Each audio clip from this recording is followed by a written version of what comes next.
This is americasdemocrats.org, the weekly netcast for stand-up Democrats. I'm your host, Jim Caudill.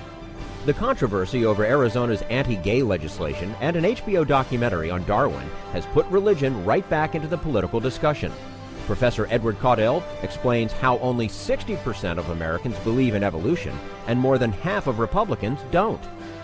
With America on the verge of withdrawing from Afghanistan, Professor Stephen Griffin argues that the Constitution may not be adequate for keeping the country out of wars.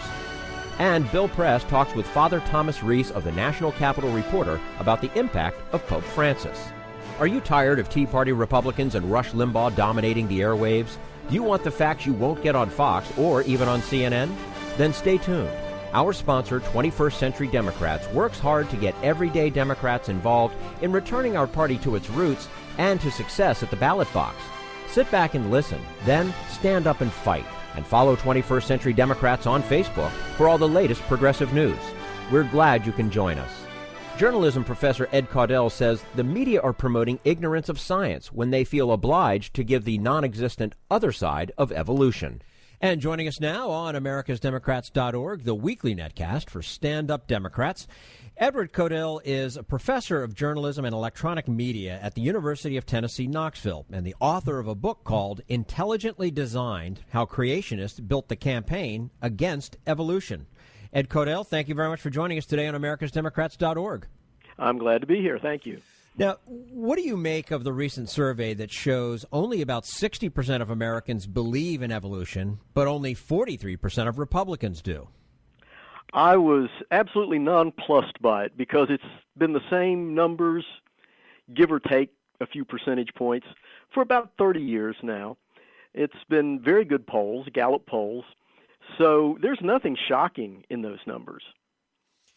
Why has the anti-evolution phenomenon succeeded as a popular belief? Well, because one side of this debate, although it's not really a two-sided debate, but let's use the fallacy of dualism here. One side treats this as simply an intellectual, scientific question, and it is a science issue. The other side treats it as a political issue. So if you're talking about doing polls and voting and public policy and things like this, guess which one gains ground? It's the side that treats it as a political enterprise rather than a classroom enterprise. Regardless of true belief? Regardless. Interesting. You call the anti-evolution or creationism movement in a public relations campaign. Who was or is behind it, and do the mass media bear any responsibility? Well, there are a multitude of institutes behind it, and the mass media bear lots of responsibility, but I'm not sure they can help it.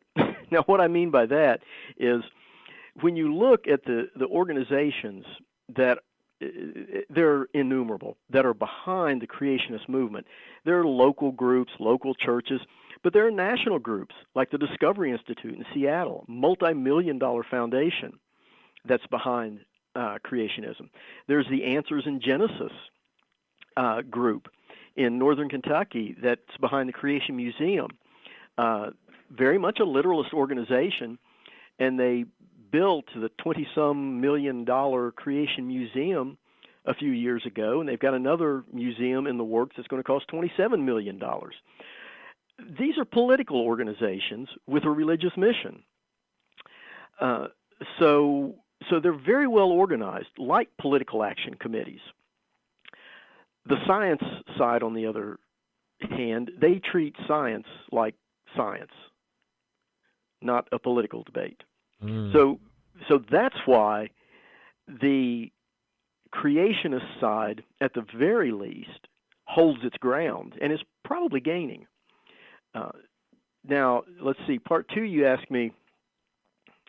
I've already lost track of what you asked me. Well, who or is behind it, and you kind of touched on that. But how much is the mass media bearing responsibility?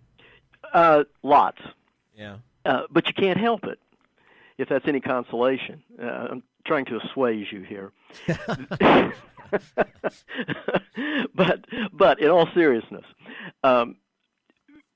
you think about the basic things you're taught in journalism school and a fundamental practice of good journalism, you're fair. You tell both sides of a story.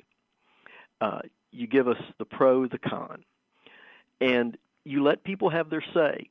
That's part of the public mission of journalism.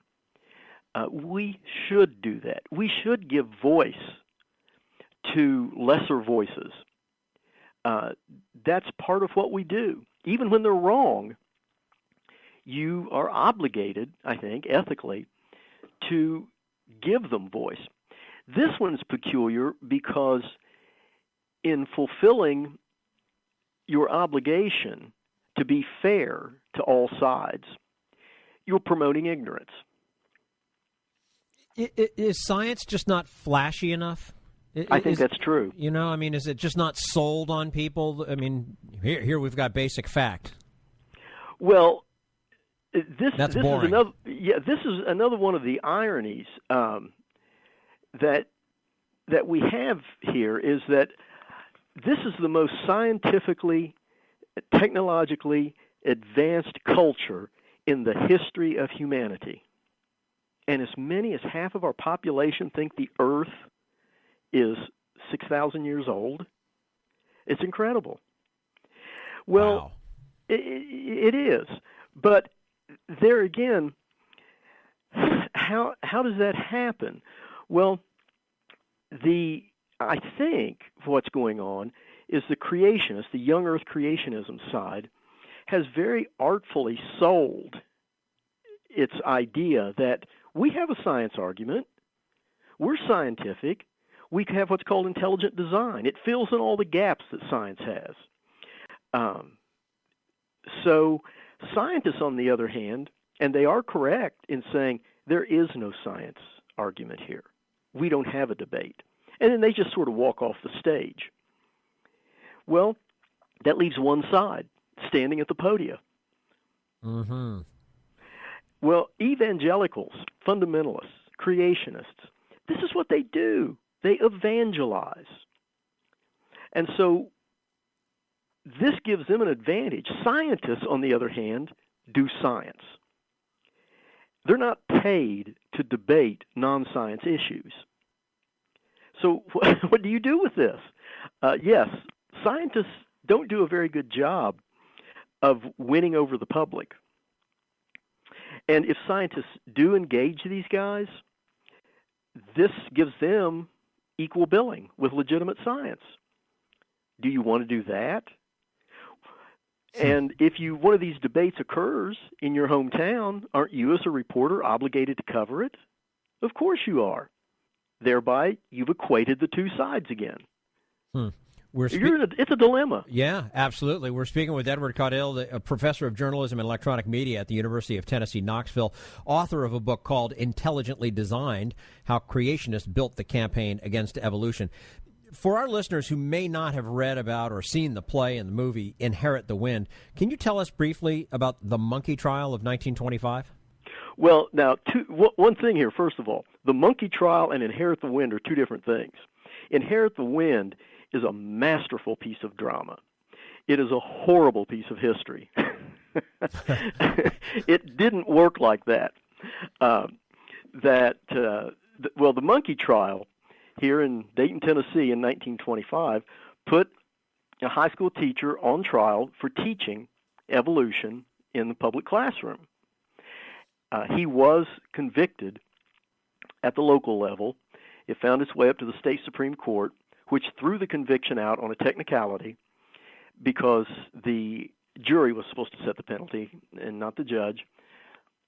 And when the Tennessee Supreme Court threw it out, they said, let's let this bizarre case be done with. Well, by then everyone was tired of it anyway. So we waited another 42 years and then repealed the anti-evolution law. So that was the Scopes trial. Inherit the Wind, of course, is great drama because you have Frederick March and playing William Jennings Bryan in just beautifully dramatic fashion. He collapses and dies in the courtroom. How much better can it be than that? And if you want to have a good guy, isn't Spencer Tracy just perfect? Right. For it? And of course, he's kind of an understanding winner. He's so tolerant. Clarence Darrow wasn't like that. He despised Bryan. And also, Bryan wasn't the bloviating blowhard of Inherit the Wind. Bryan is a man of substance, was a man of substance. This was a 3-time presidential candidate, Secretary of State under Woodrow Wilson. He wrote the presidential party platform 5 times from 1896 to 1912. So this is not a trite figure in American history. He's been diminished by the Scopes trial, but he did set the standard for how this would be argued for now what's been nearly 90 years. Why has the push for creationism to be taught in schools continued despite consistent losses in court? Well, I believe it's because it is absolutely irreconcilable with modern science.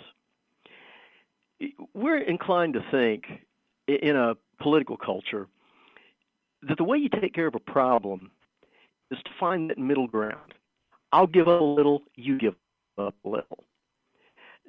That's a good idea in politics. But here the problem is you cannot reconcile biblical literalism with modern science. What would I do? Say, look, I'll concede the point on Genesis if you will allow biological evolution of everything less than primates. It makes no sense at all. Mm-hmm. So there isn't a middle ground towards which we could even look for a compromise. It's not there. And so don't ask people just to surrender their religious beliefs all at once. That's not going to happen. Don't ask scientists to say, oh, shucks, let's go ahead and rely on God for an explanation every now and then. Right. That's not going to happen either. And it's going to set science backward. What do you believe the future holds for the anti-evolution movement? Has it been gaining or losing political and cultural legitimacy? Well, it's never had scientific legitimacy, and it's held its own very well for, well, easily since the 1960s. And I think it'll continue to hold its own because it has done such a good job of appealing to basic cultural mythologies. Now, by that, I mean, first of all, it appeals to a sense of individual rights. I have the right to believe something, and the state has to stay out of my religious beliefs. That's what we call the First Amendment, the Establishment Clause. Okay, individualism, that has a strong cultural appeal in America. And also, don't I have a right to teach my children what I want to teach them? And there again. And doesn't government serve me, not vice versa? And then, of course, the rebel. You see, you don't get it because me, if I were a creationist, I'm an anti-authoritarian type. Don't boss me around. Don't tell me I have to do something. All of those things, individualism, anti-government, anti-intellectualism, rebellion, all of those have strong strains that go all the way back in American history. I mean, after all, we're a culture born in rebellion. Right. And proud of it. Yeah. Does science? What about the fact that science hasn't been around as long as the belief in creationism, right? Modern science. Modern science, right? So how much of that is in effect? Well, I think it's more a matter of how you look at science. See, modern science is well, I hate to degenerate into philosophy, but it's Kantian. In other words, truth is mutable, it's measurable, it's empirical. That's why modern science is agnostic. It doesn't mean it's anti-God. It just means there's not a God in modern science's explanation. It's empirical. It's something we measure, data, etc. Well, the creationist approach has a historical tradition, and that's the Baconian tradition. There is a great immutable truth to which all other lesser truths are subservient and to which they strive. Well, that greater truth is, guess what? God, as expressed in Scripture. So it's not possible, in their eyes, for Darwinian evolution to be true because it doesn't align itself with the Old Testament. Can't be done. Interesting. All right. Edward Caudill is a professor of journalism and electronic media at the University of Tennessee, Knoxville. His book, Intelligently Designed, How Creationists Built the Campaign Against Evolution. Ed Caudill, thank you so much for joining us today on americasdemocrats.org. We look forward to speaking with you again soon. You're welcome. All right, and this is americasdemocrats.org, the weekly netcast for Stand Up Democrats.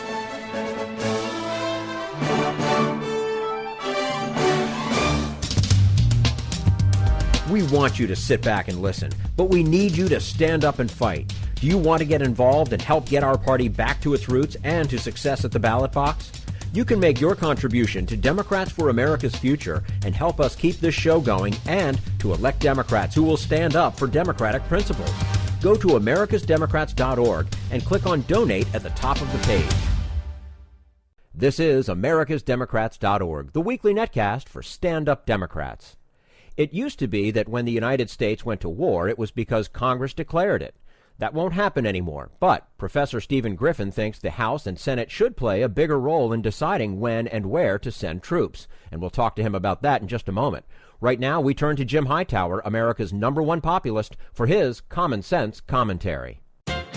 Ted Nugent, the old rocker from the 70s, is now just plain old and off his rocker. A political novelty act for the far right and a frontman for the National Rifle Association, Nugent regularly spews venomous, vulgar, race-laced, abusive hate speech about liberals, Democrats, gun laws, and creeping communism. In January, for example, he tongue-lashed President Obama, calling him a, quote, communist-raised, communist-educated, communist-nurtured subhuman mongrel. So, naturally, this scurrilous lout was promptly invited to come to Texas by the leading Republican candidate for governor. It seems that Greg Abbott, currently the state attorney general and a dyed-in-the-wool Tea Party extremist, thought it would juice up his far-out GOP flock to have the rabidly nutty Nugent come campaign with him. Ted came, even embracing the gubernatorial wannabe as his, quote, blood brother. But the brotherhood gambit backfired. Even Republican leaders wondered aloud why Abbott would, as one put it, keep company with a noted misogynist and bigot. In addition to Nugent's disgusting subhuman mongrel slur, the old rocker is also well known for being a sexual predator of underage girls. The issue, however, is not Nugent's sordid character, but Abbott's. Hugging an infamous predator and hate-monger for political gain is both morally repugnant and politically stupid. Yet Abbott continues to cling to Nugent's embrace, tersely and cluelessly saying it's time to move beyond this. A campaign aide even tried to paint Nugent's endorsement as a positive. We appreciate the support of everyone who supports protecting our Constitution. This is Jim Hightower saying, everyone? Sexual predators, overt racists, mass murderers. Shouldn't a candidate for governor, even in Texas, draw a sharper moral line than he loves the Second Amendment? Need an antidote to the progressive blues? Want some good news about how grassroots folks are rebelling against the corporate powers and winning?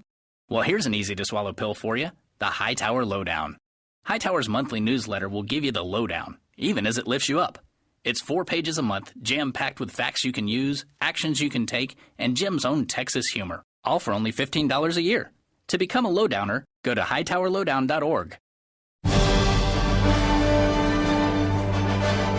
This is americasdemocrats.org, the weekly netcast for stand-up Democrats. Is the Constitution adequate when it comes to deciding when the nation should go to war?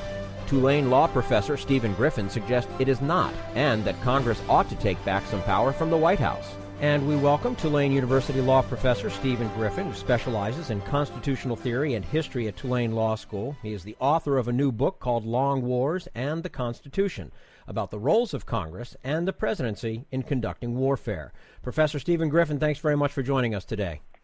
I'm very happy to be with you.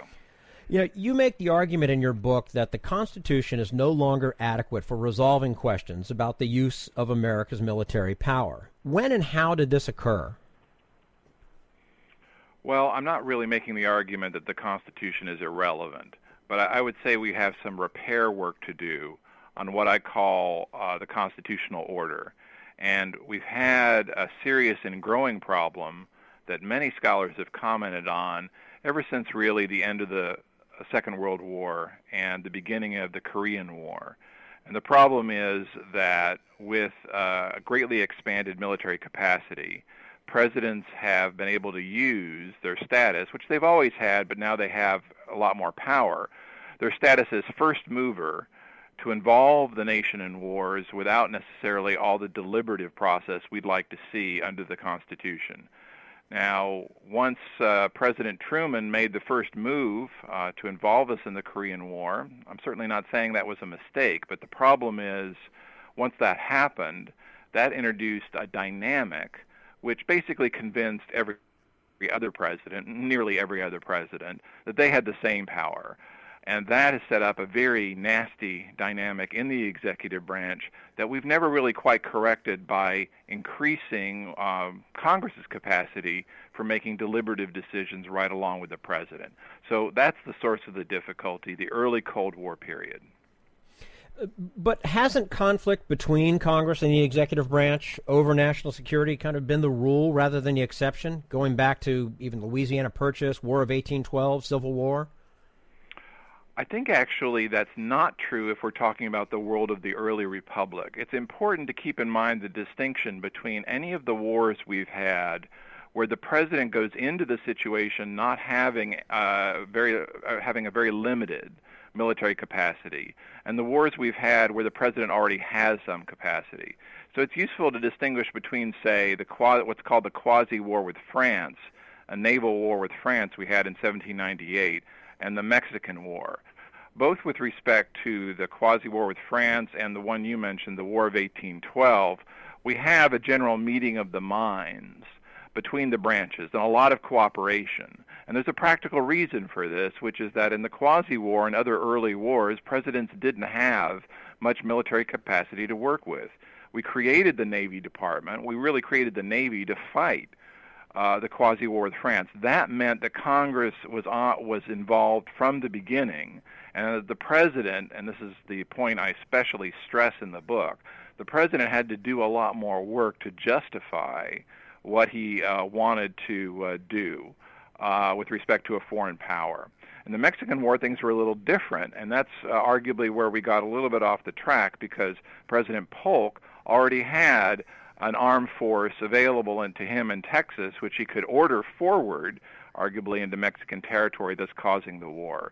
So I really think early on there's a lot more cooperation because presidents have had to go to Congress sort of hat in hand. We're speaking with Tulane University law professor Stephen Griffin, the author of a new book called Long Wars and the Constitution. So much of the Constitution, I guess like the Bible in a way, contains conflicting imperatives. Do you think the founders wanted to make it especially hard to go to war? There's no question that some of them, when they looked at the difference between war and peace, let's say, greatly preferred peace and wanted to make war a little more difficult. The essential system the Constitution set up was not necessarily to make war especially difficult, but rather to create a situation where both branches necessarily have to be involved. That's the critical distinction between the past, where we didn't necessarily have much military capacity, or it had to be created every time we fought a major war necessarily involving Congress, and the present, where we take a large standing army and a large military capacity for granted. I don't really see the Constitution as having the seeds of a conflict in it. You could say just as well through the lessons of history that it involved, it set up a situation where the two branches had to cooperate for anything to happen. But a difference is introduced once you build a permanent military capacity and you present that capacity, as it were, to each president, giving them, as it were, the option of making the first move. Mm-hmm.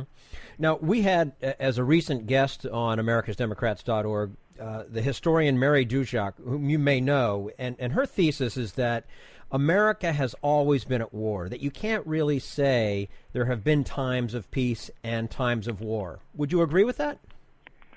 I don't really agree with Mary on that, although I really respect her work. I think we would be going too far to say, for example, Americans have never perceived themselves to be at peace. I think that would be a little extreme. I know what Mary is talking about, and when you start adding up all of the conflicts we've been involved with, it's really impressive. It looks like we're doing things all the time. I think that's a bit of a false impression, but my real objection is that ignores the great difference between, for example, these initial military interventions we did seemingly all the time in the early 20th century in Latin America, and wars that required immense national commitment and effort, such as both of the world wars and wars like Korea and Vietnam, and right up to Afghanistan and Iraq.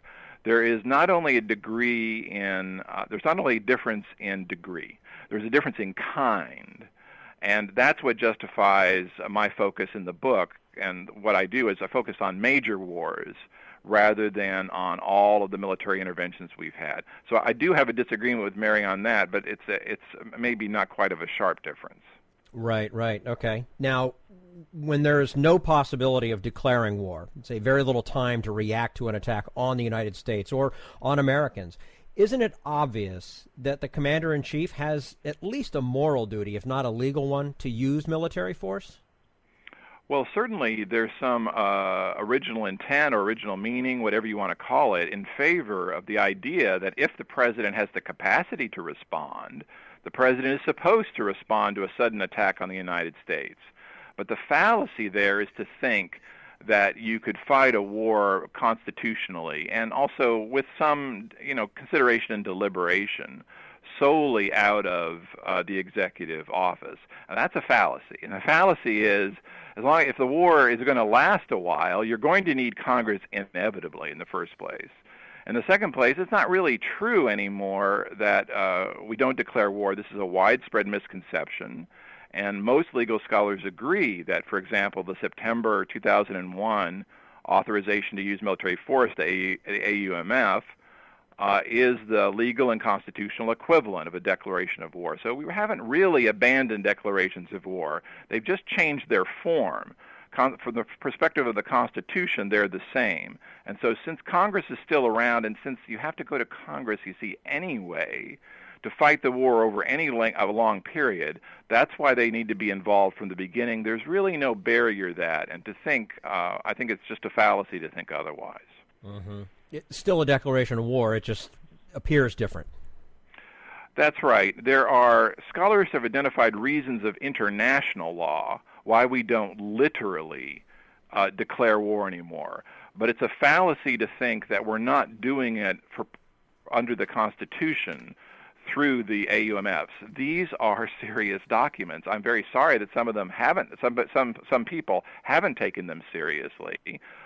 We were in a period of deliberation, whatever you think about it, after 9/11, and Congress did ratify what President Bush wanted to do. In fact, they didn't accept all of his language, and so they, in effect, put some limits on what he wanted to do. I know a lot of people don't see it that way, but legally and constitutionally, I think that is the right approach. We're speaking with Tulane University law professor Stephen Griffin, author of the new book, Long Wars and the Constitution. Now, you mentioned George W. Bush. He initiated what he called a war on terror. But you can't really go to war against a tactic, can you? I mean, and who, if anyone, should the United States be using military force against, and under what circumstances? Well, this goes to what I was saying in the last question, and this goes to misconceptions that run very deep into the debates that we've been having after September 2001. It's true that legal scholars aren't uniformly in agreement on everything. They have their disagreements. But compared to the public debate, there's quite a bit of consensus among legal scholars that the September 2001 AUMF was, again, the constitutional equivalent of a declaration of war. That meant you pay attention to that document to know what the war is all about and its limits. Now, plenty of people have argued it needs to be updated, and I wouldn't really disagree with that, although you need to have a further conversation about that issue. And it's also true that Bush certainly misled some people by talking in a very broad way. But legal scholars know that what really counted was the language of the authorization resolution. Bush also implied that he had the authority to respond that went beyond that resolution. And that's a problem that he has uniquely. But the Obama administration made clear that it's pursuing the war against al-Qaeda, whatever you want to call it. I call it the 9/11 war, based solely on the congressional authorization. So you have to read that to know what was authorized. So at the end of the day, what would be your solution to the seemingly inherent weaknesses of the Constitution when it comes to making war? Well, I guess what I would say is there's a lot of concentration on the president and on charges of usurpation of power, when we really need to be concentrating on Congress. I make the case in the book that on a practical level, at least, practical and political, presidents have been doing pretty much what we want them to do at a very general level. I'm not saying I agree with all the presidential actions. I certainly do not. But sure. the point is, presidents believe they have been elected, and this is certainly so true and so apparent in Obama's policies. He believes he's elected to protect the national security of the United States. Now, from the constitutional perspective, it's really him and Congress. But because Congress has been unable to step up to the plate, the president has in effect been left at the plate, you might say, alone. What we need to do is support the president from a constitutional point of view. What we need to do is support the president with what you might call more of a team approach. But a team approach requires Congress to get its act together. This would require major structural reforms to the way Congress makes decisions, at least on national security matters. Now, there are precedents for these reforms. The reforms Congress undertook in the intelligence area might be a pattern for the future. But what we need to focus on is what we've got on the foreign side or national security side is somewhat of the same thing we've got on the domestic side, which is a dysfunctional Congress and a dysfunctional congressional set of institutions in Congress. And that's what we really need to focus on for the future. Seems to me like that we could be here a while. That's right. Yeah, okay. I'm afraid so. Yeah, okay. Tulane University law professor Stephen Griffin. He's the author of a new book called Long Wars and the Constitution. It's about the roles of Congress and the presidency in conducting warfare. Professor, thank you so much for joining us today on americasdemocrats.org. We look forward to having you back again soon. That would be great. It was a pleasure to talk to you. All right, and this is americasdemocrats.org, the weekly netcast for Stand Up Democrats.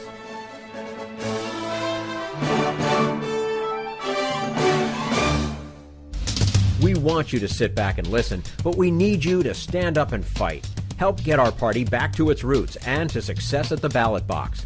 Make your contribution to Democrats for America's Future to keep this show on the air and help elect stand-up Democrats. Go to americasdemocrats.org and click on Donate at the top of the page. This is americasdemocrats.org, the weekly netcast for stand-up Democrats. And now Bill Press and his guest, Vatican expert Father Thomas Reese. I got to tell you, everywhere I go, It seems in any circles, dinner parties or cocktail parties or riding on a train or riding on a plane, you strike up a conversation with somebody, people want to talk about Pope Francis. He has made such an impact. Father Thomas Reese is the senior analyst for National Catholic Reporter, who was there in Rome doing a lot of national television when the Pope was elected. And he joins us on our news line this morning. He's been commenting all over the place about what the Pope's up to since then. Father Reese, good morning. Good morning, Bill. Good to be back with you. Thank you. I haven't talked to you in quite a while. I was just looking. It's March 13, not even 1 year that Pope Francis has been in office. Have you ever seen any pontiff make such an impact in so short a time? No, this is incredible. This Pope has been a surprise from the very beginning when he was elected, right. And he's kept surprising us every week with what he does and what he says.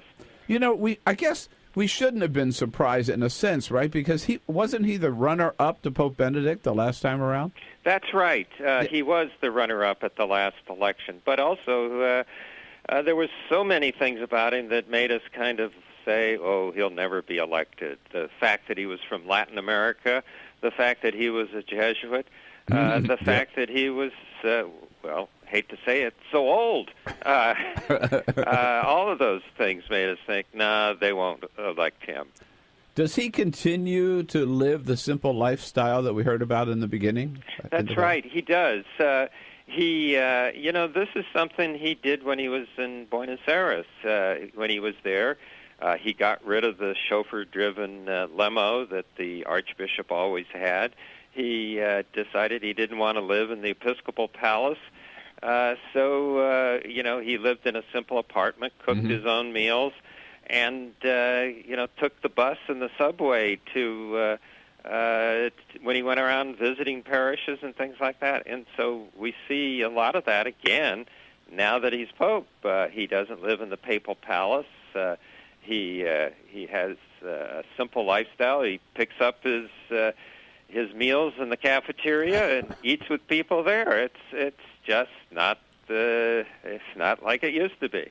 Well, his message of tolerance and understanding and peace and his emphasis on poverty, I mean, it is so refreshing and sort of the kind of Catholicism or faith that you and I have always thought was the true path, if you will. But I guess my question, Father, is it he embodies this, right? But does it go beyond just one person? Is there any way that this change in emphasis, can be institutionalized or last beyond him? Well, that's a really, really good question because what he's doing, really, he's trying to change the culture of this institution. And that's really tough in any organization. Yep. He's not just moving boxes around on the organizational chart, which a lot of people think is reorganizing. Mm-hmm. He's modeling what it means to be a good bishop, what it means to be a good priest, what it means to be a good Christian. And this is having, hopefully will have an effect, but it only is going to change the church if we change, if people change. A lot of people have talked about the Francis effect, like you did. Yeah. That people are giving the church a second look. They're coming back and saying, in fact, I got a wonderful email from a journalist whose name I won't tell you, who said Francis has performed his first miracle. His wife said that we ought to start going back to church. The problem is, if they come back to church and they don't find somebody like Francis at the parish, right, they're not going to come back again. I heard that in Chicago just over the weekend. Somebody was saying that he noticed in his church that the pews are suddenly full again, right? That people are coming back, and Francis is having that impact. So, what can he do to institutionalize? I hate to use that word, but the change, is it by the kind of cardinals and bishops he appoints, or? Well, that's going to be extremely important. And we've seen his first round, right? Yes. You've seen him already change some of the key people in the Vatican. He has a new Secretary of State who's a real professional, knows what he's doing, and is on board with what Francis wants.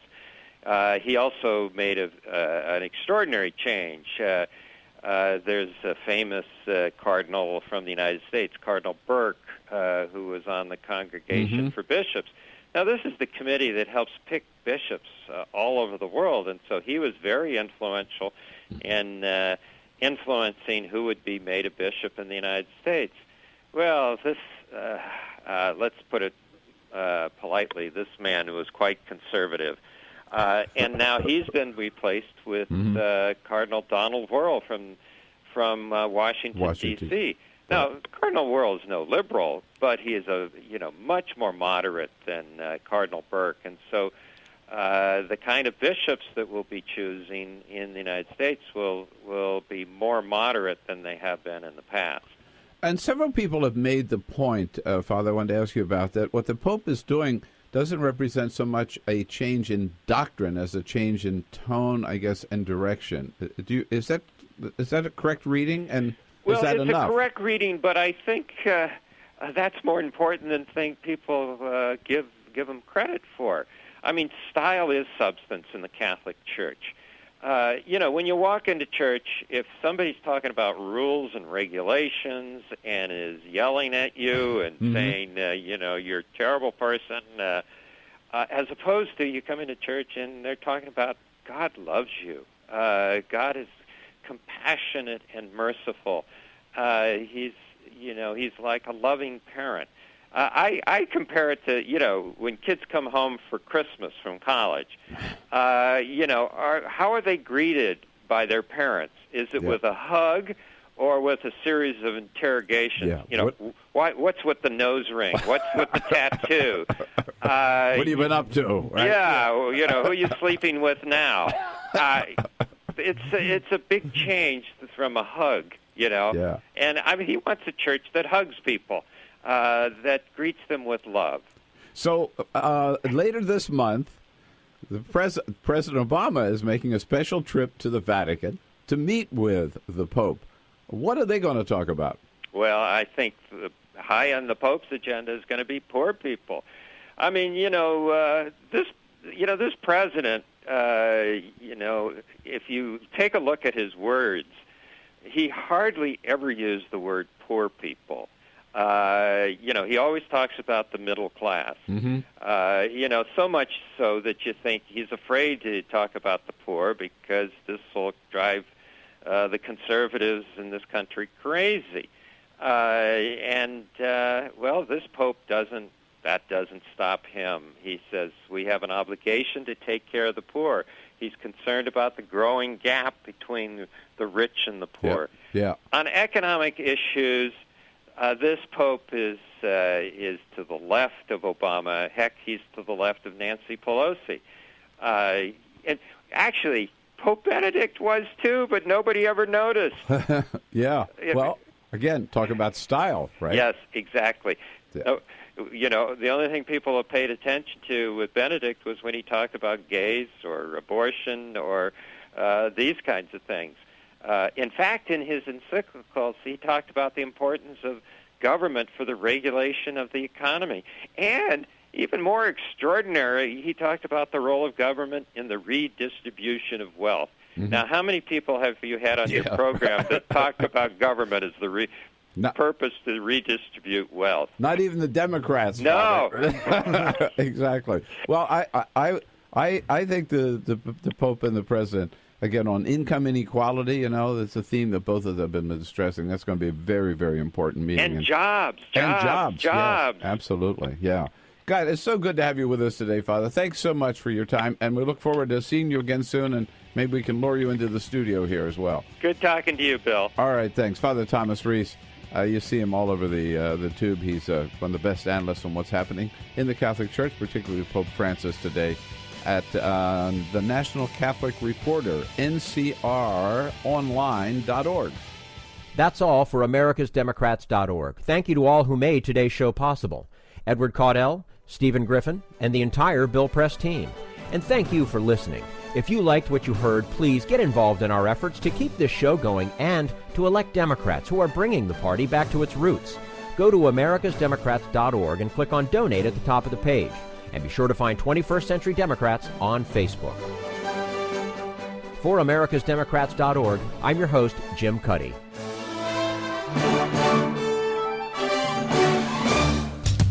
We want you to sit back and listen, but we need you to stand up and fight. Join us, support the show, and help elect Democrats who will stand up for democratic principles with your contribution today. Go to americasdemocrats.org and click on Donate.